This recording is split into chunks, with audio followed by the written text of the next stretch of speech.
سابق کپتان شاہد آفریدی عوام اور پاک فوج سے اظہار یکجہتی کے لیے لائن آف کنٹرول پہنچ گئے۔ شاہد آفریدی کا وادی لیپا میں شاندار استقبال ہوا۔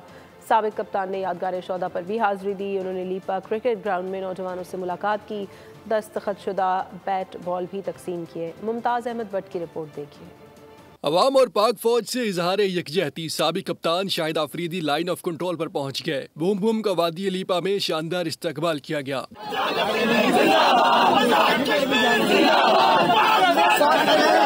سابق کپتان نے یادگار شہداء پر حاضری بھی دی۔ انہوں نے لیپا کرکٹ گراؤنڈ میں نوجوانوں سے ملاقات کی اور دستخط شدہ بیٹ بال بھی تقسیم کیے۔ شاہد آفریدی کا میڈیا سے گفتگو میں کہنا تھا کہ لیپا کے لوگوں کا شکریہ ادا کرنے آیا ہوں۔ اگر انڈیا نے دوبارہ سے جارحیت کی تو اس بار بھرپور جواب دیا جائے گا۔ کہ ایک ایسے خوبصورت علاقے میں ہوں جہاں کے لوگ بہت خوبصورت ہیں، جہاں کے لوگ بڑے بہادر ہیں، جہاں کے لوگ بڑی ہمت والے ہیں، جہاں کے لوگ امن پسند لوگ ہیں، جہاں کے لوگ اس کشمیر، اس پاکستان کی اسٹرینتھ ہے، جس طریقے سے آپ لوگوں نے افواج پاکستان کا ساتھ دیا اور ان کی ہمت بڑھائی، اس کے لیے میں آپ سب لوگوں کا شکریہ ادا کرنے کے لیے کراچی سے آپ لوگوں کے پاس آیا ہوں۔ شاہد آفریدی نے متاثرین مورکہ حق سے بھی ملاقات کی، ان میں امدادی چیک تقسیم کیے۔ وادی کے لوگوں کی جانب سے شاہد آفریدی کو اخروٹ کی لکڑی کا بنا ہوا شاہین تحفے میں دیا گیا۔